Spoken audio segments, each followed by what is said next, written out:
Welcome to the chemical pathology lecture about the laboratory diagnosis of parathyroid gland diseases.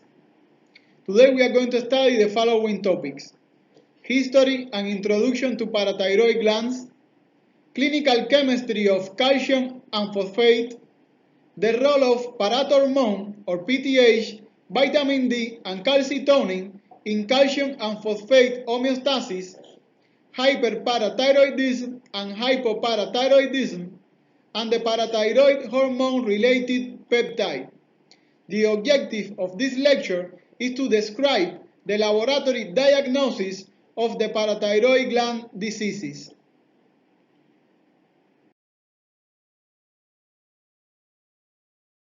Let's start talking about the history. In 1852, the English biologist and paleontologist Richard Owen discovered the parathyroid glands in the Indian rhinoceros. In his description of the neck anatomy, Owen referred to the glands as a small, compact yellow glandular body attached to the thyroid gland. Although he is probably best remembered today for coining the word dinosaur, meaning terrible reptile or fearfully great reptile. By the other hand, the French specialist in internal medicine, Armand Troussiau, described it in 1861 Troussiau sign, the most sensitive sign for hypocalcemia, while the Austrian military physician František Chvostek described it Chvostek sign in 1876, also a sign of hypocalcemia, but less sensitive than Troussiau sign.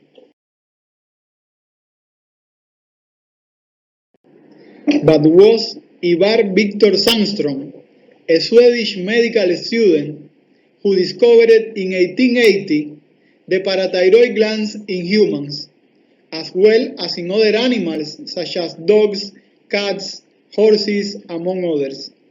For several years, Sandström's description received little attention, and in 1891, the French physiologist Eugene Glay documented by first time the function of the parathyroid glands and noted the connection between their removal and the development of tetany. In 1923, the parathyroid hormone, or PTH, was isolated by the American surgeon Adolf M. Hanson, and in 1925 by the Canadian biochemist James B. Collip. And calcitonin was discovered and named in 1962 by the Canadian doctor and biochemist Douglas Harold Cope.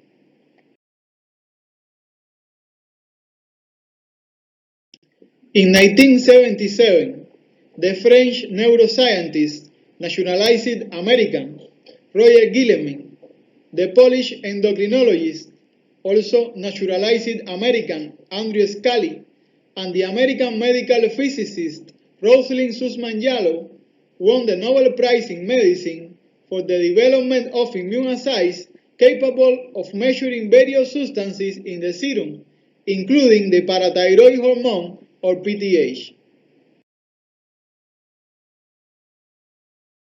Introduction. The parathyroid glands are located behind the thyroid gland, on each side of the neck, usually 4 in number, one upper pair and one lower pair. Parathyroids may be included in the thyroid parenchyma, which explains the danger of removing them during thyroid gland surgery. Parathyroid glands have an average weight of approximately 30 milligrams and the following measurements: a vertical diameter of 5 millimeters, a horizontal diameter of 3 millimeters, and a transverse diameter of 1.3 millimeter. The two upper parathyroid glands derive from the fourth pharyngeal pouch, right and left respectively, while the two lower ones come from the third pharyngeal pouch. The parathyroid glands are surrounded by a connective tissue capsule that penetrates inward, forming a thin septum through which blood and lymphatic vessels and also nerves pass.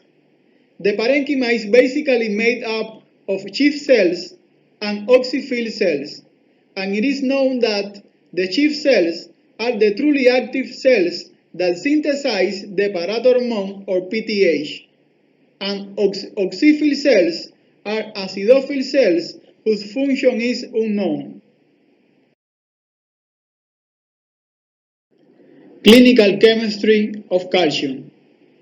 The skeleton is the major store of calcium, containing approximately 99% of the body's calcium, predominantly as extracellular crystals of hydroxyapatite. Soft tissues and extracellular fluid contain about 1% of the body's calcium. In the blood, virtually all of the calcium is found in the plasma, existing in three states. 50% is free or ionized calcium. 40% is bound to plasma proteins, mainly with albumin. And 10% is complex with anions, including bicarbonate, lactate, phosphate, and citrate.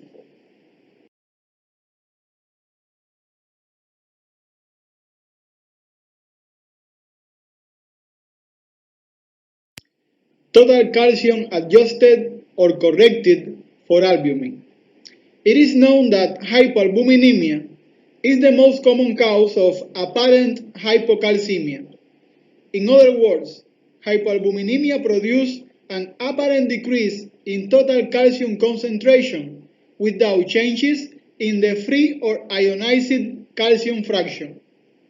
The idea is to obtain the total calcium concentration that would have been found if the concentration of all compounds that bind calcium had been within their respective reference intervals, although in clinical practice, only adjustments based on albumin are commonly used.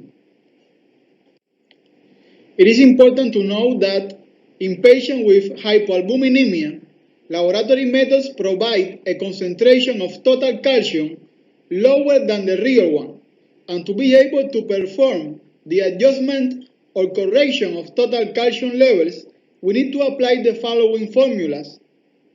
Adjusted total calcium in milligram per deciliter is equal to total calcium in milligram per deciliter reported by our lab plus 0.8 that multiplies 4 minus albumin in grams per deciliter, or adjusted total calcium in millimole per liter is equal to total calcium in millimole per liter, this is the calcium reported by our own lab, plus 0.02 that multiplies 40 minus the albumin expressed in grams per liter.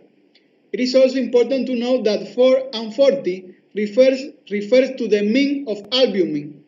4 refers to the mean of albumin when albumin is expressed in grams per deciliter, and 40 refers to the mean of albumin when albumin is expressed in grams per liter.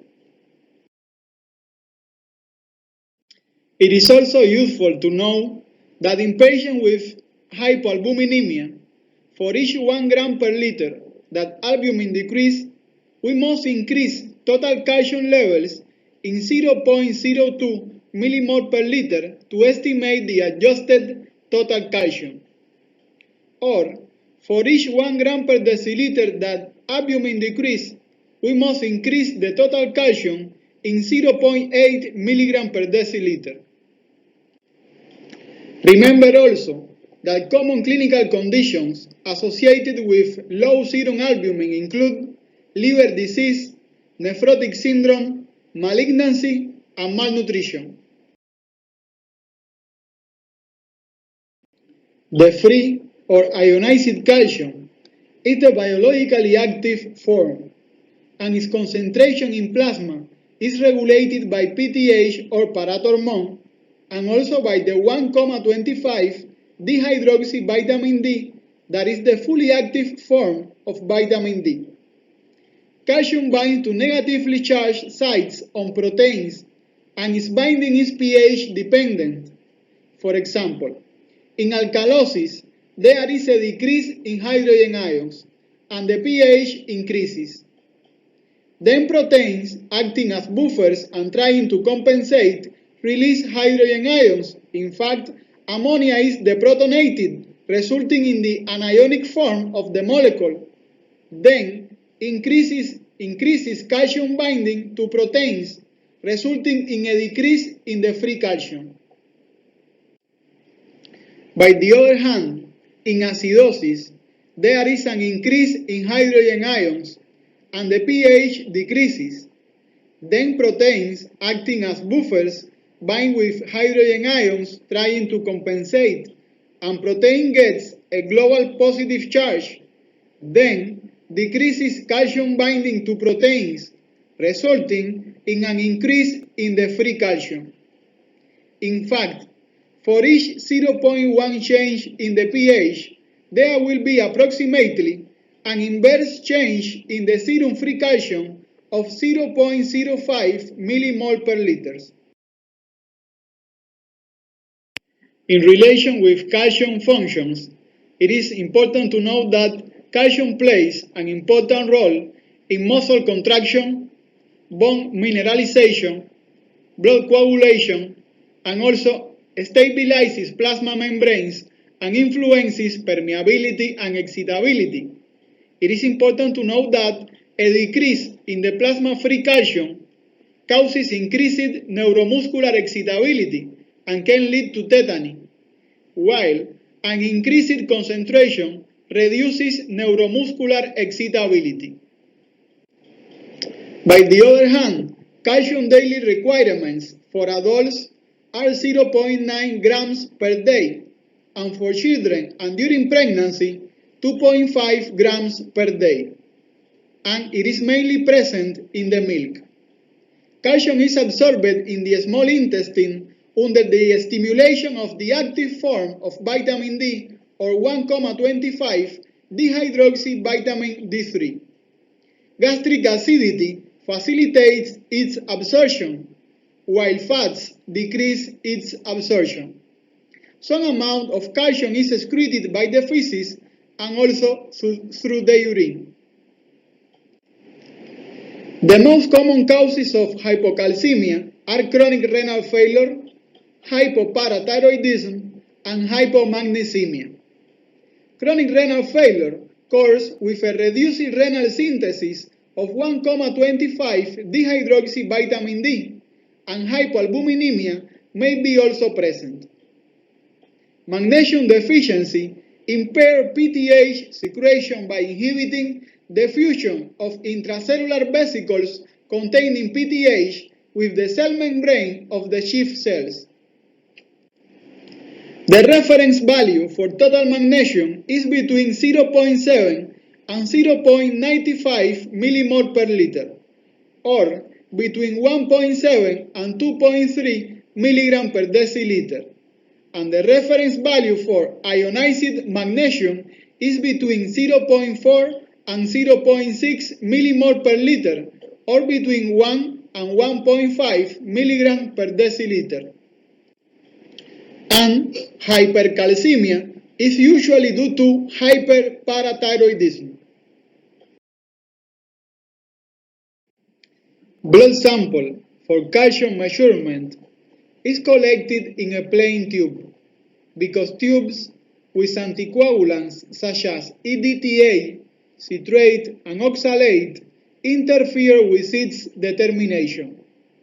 Also, to avoid interferences, all reusable crystal tubes must be previously cleaned with chlorhydric acid. Total calcium measurement. Most methods rely on the reaction between calcium ions and an appropriate chelating agent with the formation of a colored complex, which increase in absorbance is directly proportional to the concentration of calcium. Since approximately 40% of serum calcium is bound to albumin, lowering the pH of the sample liberates calcium ions. Then, the calcium ions react with a strong chelating reagent such as orthocresophthalin and arsenazole-3, forming a red-colored complex which increase in absorbance is directly proportional to the concentration of calcium. Ionized calcium can be measured directly using ion-selective electrodes, and the 24 hours urine sample for calcium must be collected in a container containing chlorhydric acid to prevent calcium salts precipitation. The reference range for total calcium is between 2.02 and 2.6 millimole per liter, or between 8.1 and 10.4 milligrams per deciliter. By the other hand, the reference range for ionized or free calcium obtained with heparinized plasma is between 1.16 and 1.32 millimole per liter, or between 4.6 and 5.3 milligram per deciliter. Conversion: calcium in millimole per liter multiplies by 4 will give you the concentration of calcium in milligram per deciliter. By the other hand, the 24 hours urine calcium normal range is between 1.25 and 7.5 millimole in 24 hours, or between 50 and 300 milligrams in 24 hours.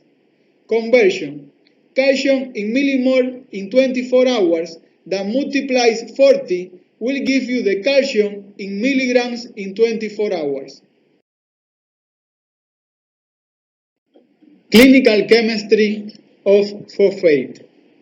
85% of the body phosphate is present in the skeleton, and the remaining 15% is present in soft tissues and in the extracellular fluid.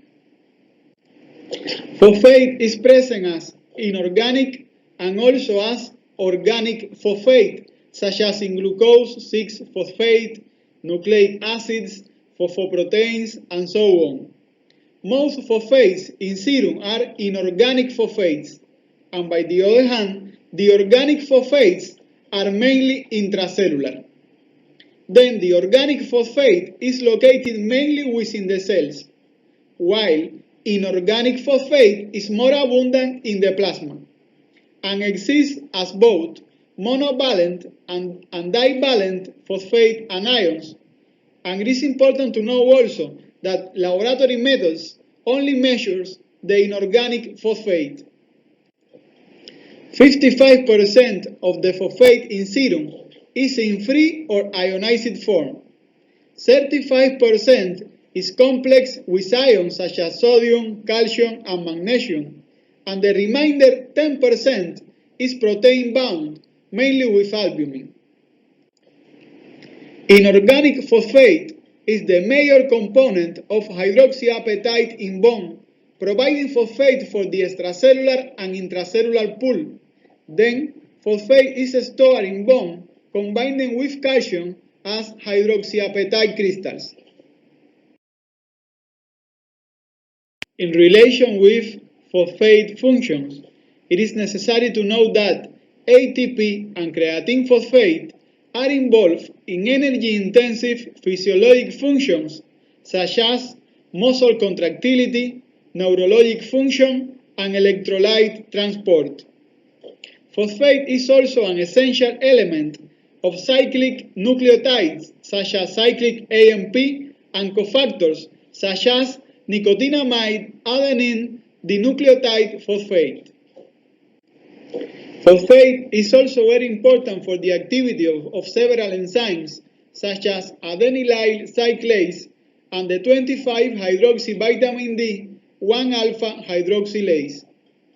Phosphate is involved in the regulation of intermediary metabolism of proteins, fats, and carbohydrates, and also in gene transcription and cell growth.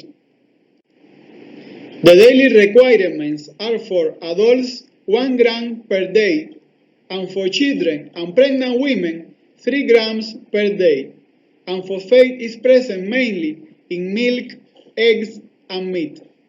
Phosphate is absorbed in the small intestine under the stimulation of vitamin D, and the absorption is facilitated by fats.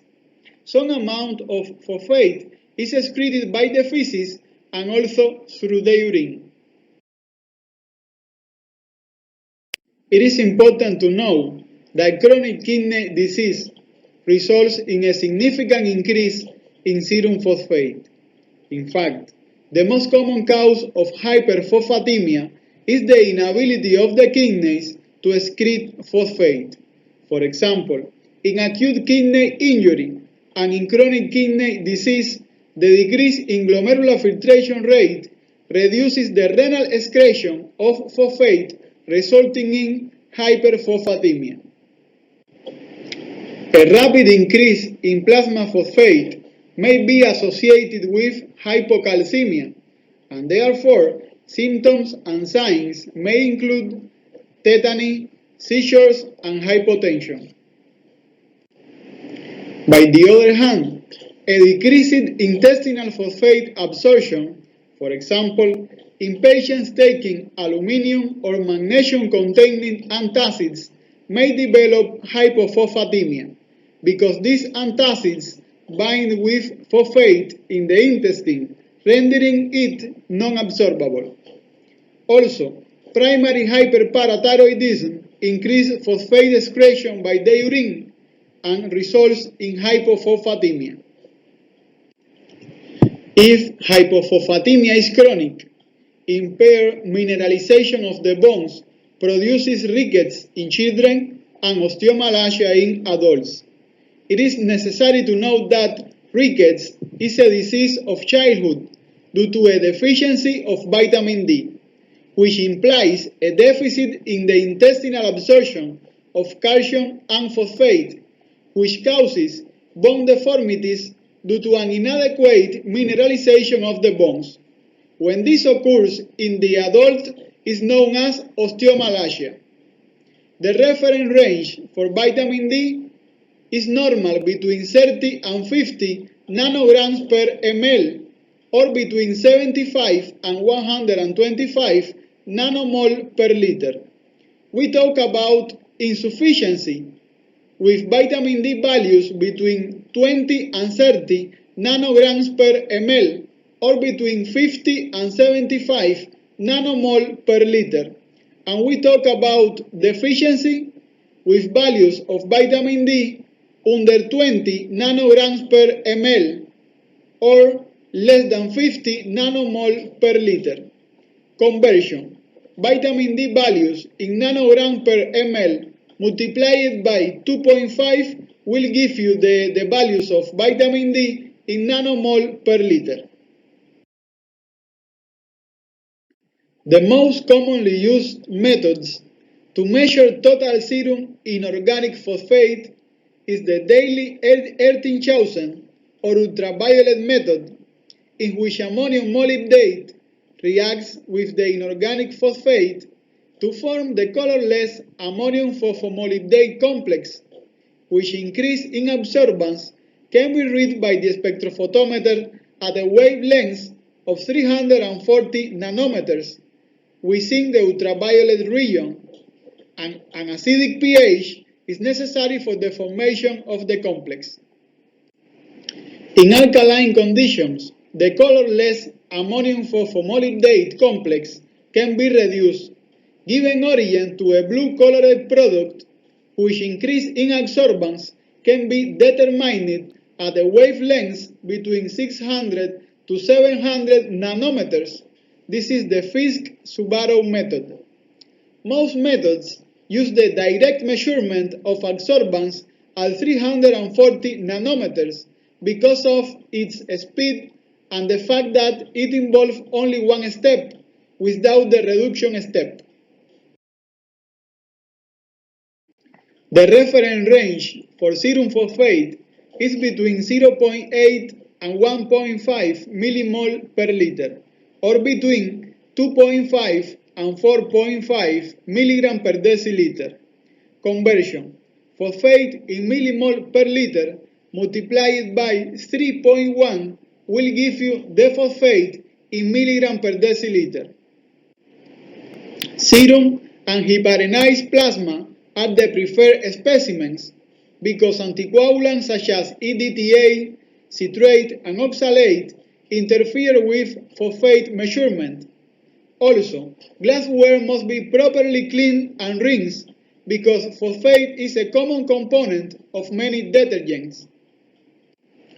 By the other hand, the reference interval for urinary phosphate is between 12.4 and 42 millimole in 24 hours, or between 0.4 and 1.3 grams in 24 hours, and the conversion is as follows. The urinary phosphate in grams in 24 hours multiplied by 32 will give you the urinary phosphate in millimole in 24 hours. And urine must be collected in a recipient containing chlorhydric acid to avoid the precipitation of phosphate complexes. Let's talk now about the role of parathormone or PTH, vitamin D, and calcitonin in calcium and phosphate homeostasis. The first that we need to know is that chief cells in the parathyroid glands express calcium sensing receptors on the cell surface, and these receptors are sensitive to ionized or free calcium levels, but not to total calcium levels.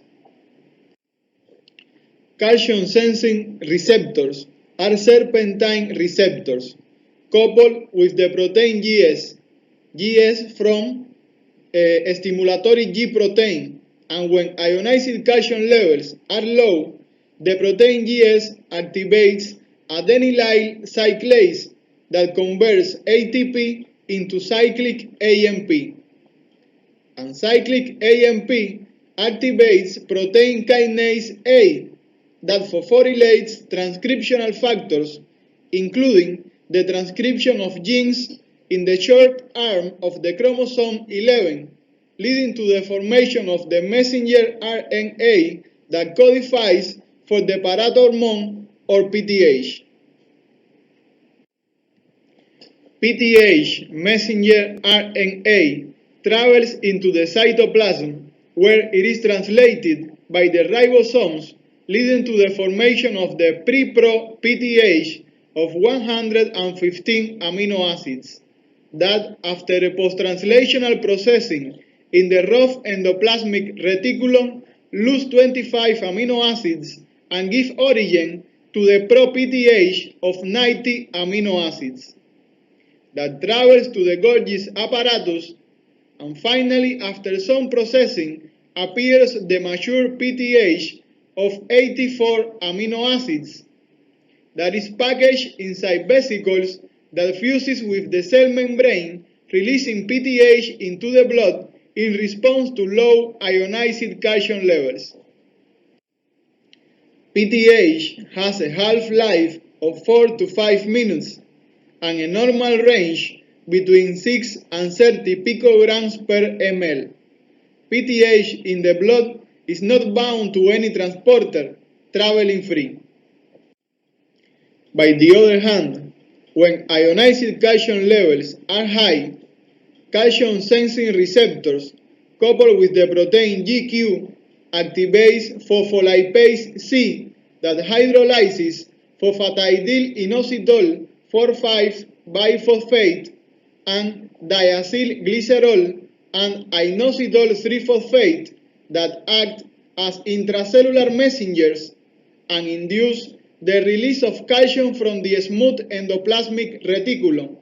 And it is known that these high cytoplasmic calcium concentrations inhibit the fusion of the vesicles containing the parathyroid hormone with the cell membrane, inhibiting the release of PTH.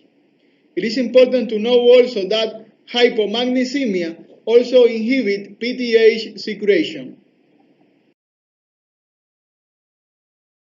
It is important to know that 10% of vitamin D comes from the diet in form of vitamin D2 or ergocalciferol of vegetal origin, and a little amount in form of vitamin D3 of animal origin, while 90% is synthesized in the skin, where the 7-dehydrocholesterol, also known as provitamin D, suffers a thermal isomerization process mediated by the ultraviolet rays with the formation of cholecalciferol or inactive vitamin D3 that travels through the blood arriving to the liver.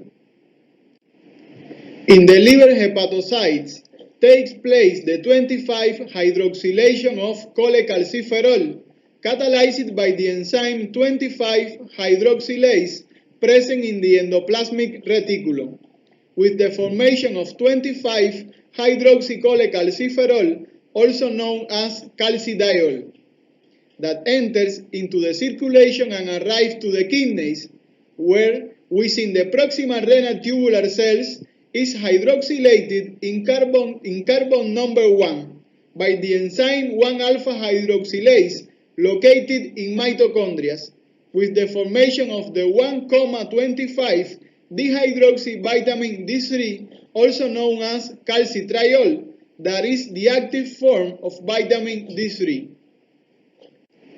It is important to know that parathormone, or PTH, increases the expression of the enzyme 1-alpha hydroxylase by the proximal renal tubular cells, stimulating the synthesis of the active form of vitamin D. Specifically, PTH binds to PTH receptors present in the proximal renal tubular cells, coupled with the protein GS that activates the enzyme adenylyl cyclase that converts ATP into cyclic AMP that activates the protein kinase A that phosphorylates transcriptional factors, increasing the transcription of the genes that encode for the enzyme 1-alpha hydroxylase. It is important to know that the intestinal reabsorption of calcium and phosphate is not directly performed by PTH. Instead, is mediated and performed by the active form of vitamin D. The active form of vitamin D, 1,25 dehydroxyvitamin D3 or calcitriol, travels through the circulation and arrives to the small intestine, where it goes through the cell membrane of the enterocyte without the presence of any membrane transporter due to its origin related with cholesterol, and binds to nuclear receptors, activating transcriptional factors and increasing the synthesis of calcium membrane transporters such as calcium transporter 1, and increasing mainly the synthesis of calcium binding protein known as calbinding D, favoring calcium absorption by the enterocytes. 1,25 dehydroxyvitamin D also increases the expression of calcium active transporters such as the calcium ATPase, and increases the synthesis of the sodium-calcium exchanger that enters into the enterocyte 3 sodium while 1 calcium goes out. Then 1,25 dehydroxyvitamin D or calcitriol increases the absorption of calcium by the enterocytes. It is important to know that vitamin D also increases phosphate reabsorption mediated by the sodium phosphate cotransporter 2. Then we can say that vitamin D stimulates the absorption of calcium and phosphate by the small intestine, increasing calcium and phosphate levels in the blood. In relation with the effects of PTH on bones, we need to start saying that the organic matrix of bone is primarily formed by collagen type 1, and type 1 collagen is a product of two genes, one present on chromosome 17 that codifies for the alpha-1 collagen chain, and the second one present on chromosome 7 that encodes for the alpha-2 chain. Collagen type 1 combines also with amino acids, mainly with hydroxyproline amino acids, and also with crystals of calcium and phosphate known as hydroxyapatite crystals. And remember that bone contains 99% of the body's calcium and 85% of the body's phosphate. It is important to know also that osteoclasts become active through the action of osteoblasts, because osteoclasts don't have receptors for PTH.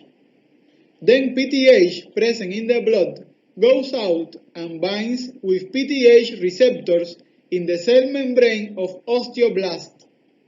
PTH receptors are coupled with the GS protein that activates adenylyl cyclase that converts ATP into cyclic AMP that activates protein kinase A that phosphorylates transcriptional factors, increasing the synthesis of RANKL, or ligand for receptor activator for nuclear factor kappa B, and some cytokines such as interleukin-1 and interleukin-6, among many others, that are going to activate osteoclast. 1,25 dihydroxyvitamin D also goes through the cell membrane of osteoblast and binds with nuclear receptors, inducing the activation of transcriptional factors that stimulate the synthesis of RANKL and some cytokines, contributing to the activation of osteoclast. Remember also that activated osteoblast synthesize alkaline phosphatase, and the reference range for alkaline phosphatase in adults is between 40 and 190 units per liter, and for children up to 400 units per liter, when the technique is done at the temperature of 25 Celsius degrees. It is important to know also that osteoblasts synthesize and secrete a cytokine called osteoprotegerin, or OPG, that binds with RANKL and stops the activation of osteoclast by RANKL. OPG production is stimulated by estrogens and also by interleukin-10. That explains how the decrease of estrogens after menopause in women results in a decreased production of osteoprotegerin and an increased activation of osteoclast, leading to osteopenia and finally osteoporosis. Once RANKL binds with RANK receptor or receptor activator for nuclear factor kappa B in the surface of osteoclast, will produce the activation of these giant multinucleated cells. Activated osteoclast develop deep folds of the plasma membrane in contact with the bone matrix that are called the ruffle border. Osteoclasts also express integrins, vitronectin, osteopontin, and bone sialoprotein that allows osteoclasts to stick to the bone matrix, creating a sealed area or osteoclastic bone resorbing compartment in which bone matrix destruction will take place. After this, the osteoclasts start to secrete hydrogen ions that come from the conversion of CO2 and water into carbonic acid, mediated by the enzyme carbonic anhydrase, and carbonic acid dissociates into bicarbonate and hydrogen ions. And as we are watching here, hydrogen ions arrive into the resorption compartment through proton pumps present in the cell membrane of osteoclast. Osteoclasts release also lysosomal enzymes and collagenases, and also release other enzymes such as cathepsin K, matrix metalloproteinases, and tartrate-resistant acid phosphatase that are formed in the rough endoplasmic reticulum and transported to the Golgi apparatus, where are packaged inside vesicles that fuses with the cell membrane and arrive into the resorption compartment. The acidification of the cell resorption compartment activates all these enzymes and contributes to the mineralization of the bone matrix. As the result of the action of all these enzymes, bone matrix resorption takes place and appears a depression that is called Howship's lacume. Following reabsorption, the products resulting from the bone matrix degradation such as calcium, phosphate, and hydroxyproline amino acids suffer endocytosis in the Ruffle border and are released extracellularly by exocytosis through the membrane opposite to the Ruffle border, reaching blood capillaries and arriving later to the general circulation. It is important to know that it's possible to measure hydroxyproline amino acids in the urine of 24 hours, and usually the reference value is between 12 and 28 milligrams in 24 hours, although exists a great variability and values till 50 milligrams in 24 hours are accepted as normal according to some laboratory methods. Hydroxyproline amino acids are considered markers of bone resorption. Then, it is very important to remember that PTH and 1,25 dihydroxyvitamin D stimulate bone matrix resorption, increasing both calcium and phosphate levels in the blood.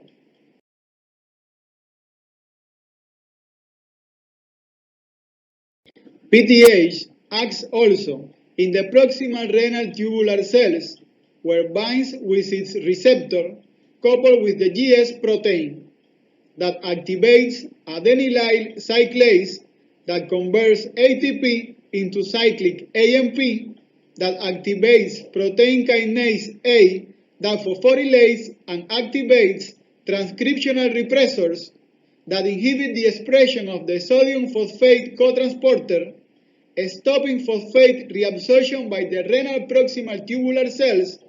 Then phosphate is excreted through the urine. By the other hand, protein kinase A also phosphorylates transcriptional factors that increase the synthesis of the enzyme 1-alpha hydroxylase that mediates the final hydroxylation of vitamin D on carbon 1 that allows vitamin D to become fully active. It is important to know also about the existence of the fibroblast growth factor 23 that is a mid to long-term modulator of phosphate homeostasis secreted by osteocytes, osteoblasts, and osteoclasts in response to sustained elevated blood levels of phosphate and vitamin D. Fibroblast growth factor 23 increases the fractional excretion of phosphate by the kidneys and decreases the production of the active form of vitamin D by decreasing the activity of the enzyme 1-alpha hydroxylase. Both of these key activities decrease plasma phosphate concentrations. It is important to remember that in kidney failure, the ability of the fibroblast growth factor 23 to lower plasma phosphate is very reduced. By the other hand, although calcium is reabsorbed also by the renal proximal tubular cells, calcium reabsorption is only regulated in the distal tubules, where PTH binds to its receptor coupled with the GS protein that activates adenylyl cyclase that converts ATP into cyclic AMP that activates protein kinase A that activates transcriptional factors, increasing the synthesis of calcium membrane transporters such as calcium transporter 1, also increase the synthesis of calcium active transporters such as the calcium ATPase, and also increase the expression of calcium-sodium exchangers that enters 3 sodium while 1 calcium goes out. Then calcium ions are reabsorbed into the capillaries. Then we can say that PTH regulates and increases the reabsorption of calcium by the distal tubular cells. We can also say that, as final result, PTH decreases the reabsorption of phosphate by the renal proximal tubular cells, leading to phosphaturia, and increase the reabsorption of calcium by the distal tubular cells. Then, ionized calcium levels in the blood increase and inhibit the release of PTH by the chief cells within the parathyroid glands. Now we are going to talk mainly about calcitonin. When ionized calcium levels are high, the parafollicular cells or C cells present in the thyroid gland secrete calcitonin.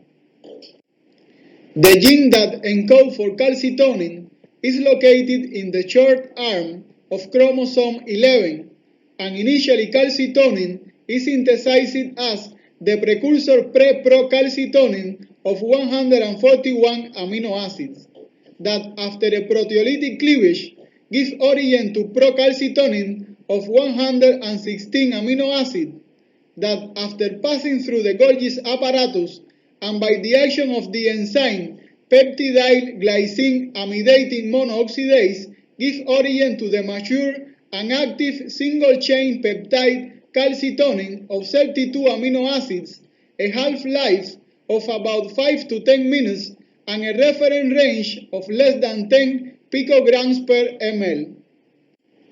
Calcitonin binds to its receptor present in the osteoclast and inhibits osteoclast activity, stopping bone matrix resorption. By the other hand, calcitonin also inhibits the reabsorption of calcium by the kidneys, increasing the urinary excretion of calcium and lowering ionized calcium levels within the normal range. Hyperparathyroidism. Hyperparathyroidism refers to the set of symptoms and signs caused by an increased secretion of PTH or parathormone by one or more hyperfunctioning parathyroid glands, and is much more common than hypoparathyroidism. Hyperparathyroidism occurs in adults after age 50 in 90% of cases, and is more common in women, and postmenopausal patients are the highest risk group. From the clinical point of view, patients present with osteoporosis, osteitis fibrosa cystica, resulting from increased bone resorption by the osteoclast, and characterized by bone pain, bone cysts, fibrous replacement, spontaneous bone fractures, and deformity.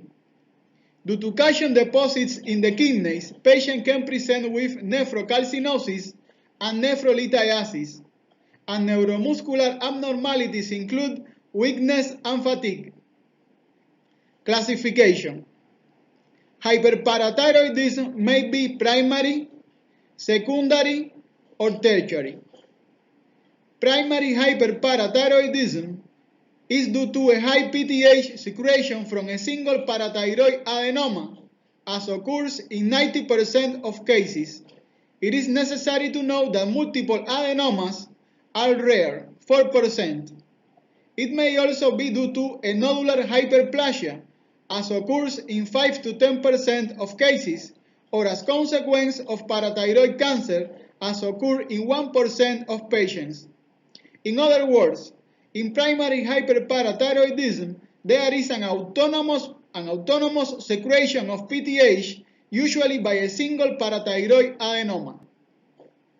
We talk about secondary hyperparathyroidism when there is an increase in PTH secretion in response to a hypocalcemic stimulation, as occurs in vitamin D deficiency states such as rickets in children and osteomalacia in adults, intestinal malabsorption, and renal failure.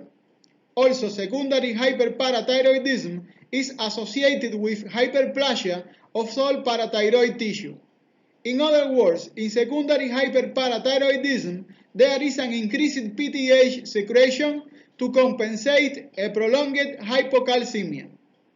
And we talk about tertiary hyperparathyroidism when in a patient with a prolonged secondary hyperparathyroidism, for example due to chronic kidney disease, the gland develops an adenoma and acquires autonomic function. In other words, in tertiary hyperparathyroidism, the continuous stimulation of the parathyroids in a patient with secondary hyperparathyroidism results in adenoma formation and autonomous PTH secretion.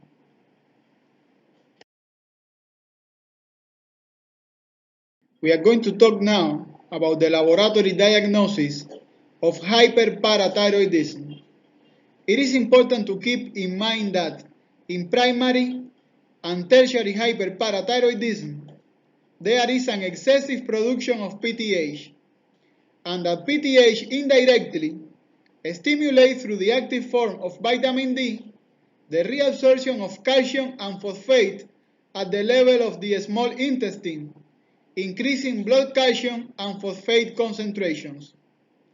Also, PTH stimulates bone resorption, increasing blood calcium and phosphate concentrations through the activation of osteoclasts.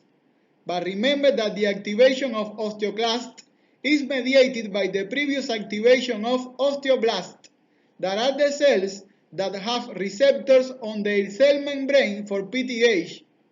Also remember that activated osteoblasts produce and secrete alkaline phosphatase. So, in hyperparathyroidism, we can find elevated levels of alkaline phosphatase. Also, due to bone resorption process, we can find high urinary levels of hydroxyproline amino acids. In the kidneys, specifically at the level of the proximal tubular cells, PTH on the one hand stimulates the synthesis of the enzyme 1-alpha hydroxylase that mediates the final hydroxylation of vitamin D so that it becomes fully active, and on the other hand decreases the expression of the sodium phosphate cotransporters, which causes hyperphosphaturia. And as a lot of phosphate is lost in the urine, this leads to hypophosphatemia. While at the level of the distal tubular cells, PTH stimulates the synthesis of calcium channels and calcium transporters that favors the reabsorption of calcium, which causes hypocalciuria and hypercalcemia. Then, in primary and tertiary hyperparathyroidism, we will find in the blood an elevated PTH, hypercalcemia, and hypophosphatemia, while in the 24-hour urine we will find hyperphosphaturia with hypocalciuria or even hypercalciuria. We must know that if the amount of calcium filtered by the glomerulus into the tubular lumen exceeds the capacity of tubular reabsorption for calcium, that leads to hypercalciuria. We are going to find also in the urine, in the 24 hours urine, high levels of hydroxyproline amino acids. Finally, the patron in patients with primary and tertiary hyperparathyroidism is the combination of hypercalcemia with an elevated PTH. Patients with secondary hyperparathyroidism have a cause such as vitamin D deficiency states, intestinal malabsorption, and renal failure that leads to chronic low calcium levels, and PTH increases trying to compensate. For example, patients with chronic kidney disease presents with hypocalcemia, hyperphosphatemia, and high levels of PTH in response to the low ionized calcium levels. In patients with chronic renal failure, the reduced renal synthesis of 1,25 dihydroxyvitamin D leads to a reduced reabsorption of calcium by the intestine, and the decrease in the glomerular filtration rate reduces the renal excretion of phosphate, leading to hyperphosphatemia. Then, PTH increases trying to compensate but typically fails, and the most frequent patron in patients with secondary hyperparathyroidism is the combination of hypocalcemia or even normocalcemia with an elevated PTH. It is important to note that the patient must maintain a fixed diet of not more than 0.8 grams of calcium and not more than 1 gram of phosphate during the 3 days prior to the laboratory test and also during the obtention of the samples. A daily blood sample is obtained for 3 consecutive days for the measurement of PTH, calcium, and phosphate.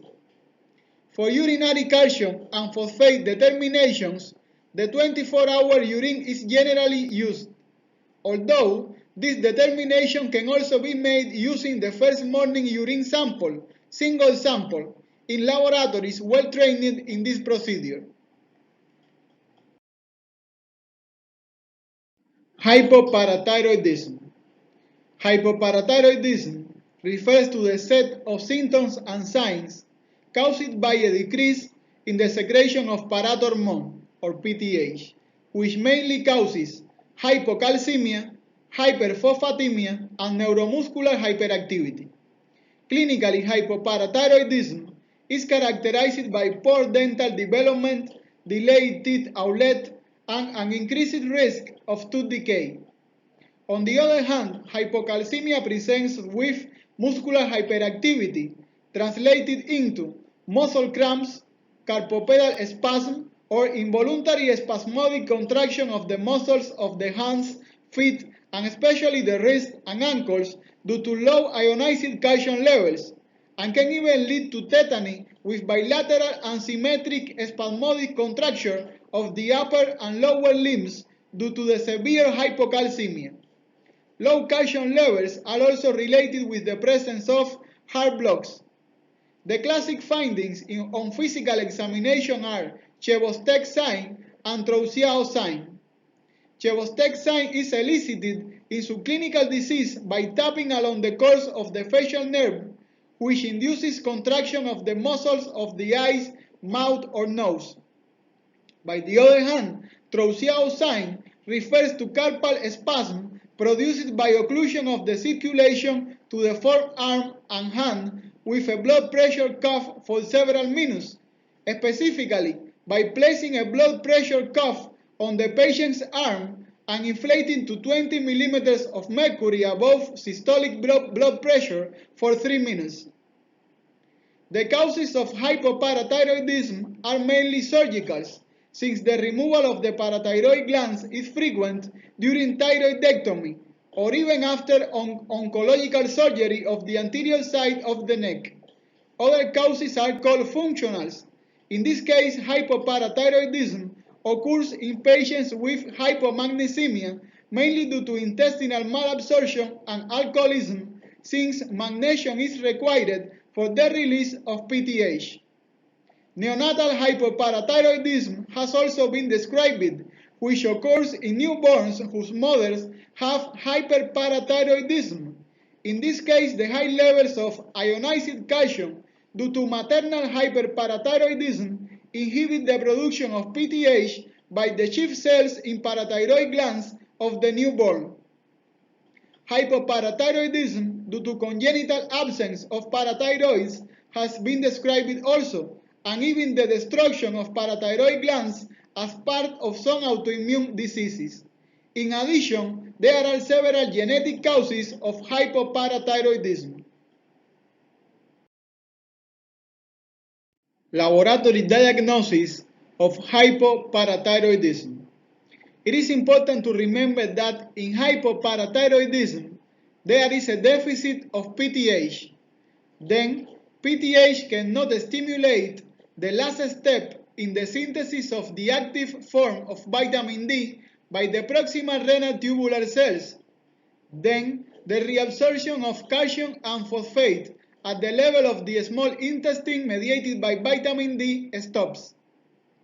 Besides, in hypoparathyroidism, PTH does not stimulate bone resorption, so there is not increase in blood calcium and phosphate concentrations. Also, PTH does not decrease the expression of sodium phosphate cotransporters present in the proximal renal tubular cells. Then most of the filtered phosphate by the glomerulus will be reabsorbed, leading to hypophosphaturia and hyperphosphatemia. While at the level of the distal tubular cells, PTH cannot stimulate the synthesis of calcium channels, neither of calcium transporters, then calcium reabsorption will be very decreased, leading to hypercalciuria and hypocalcemia. Then, in hypoparathyroidism, we will find in the blood decreasing levels of PTH, hypocalcemia, and hyperphosphatemia, while in the 24 hours urine we will find hypophosphaturia with hypercalciuria. A few words about the parathyroid hormone related peptide. It was first discovered in tumors derived mainly from lung, kidney, and breast. In fact, it is produced by approximately 50% of primary breast cancers. It is the product of a large gene on chromosome 12. It is composed of 141 amino acids and shows significant homology with PTH in the first 13 amino acids. Shares the same receptor as PTH, stimulating the PTH biological effects on bone, kidney, and intestine, increases bone resorption, and promotes renal tubular reabsorption of calcium, elevating blood calcium concentration. Finally, it is important to remember that the parathyroid hormone-related peptide has been implicated as the agent responsible for humoral hypercalcemia in patients with malignancy. Well, this is all for today. Thank you for your attention.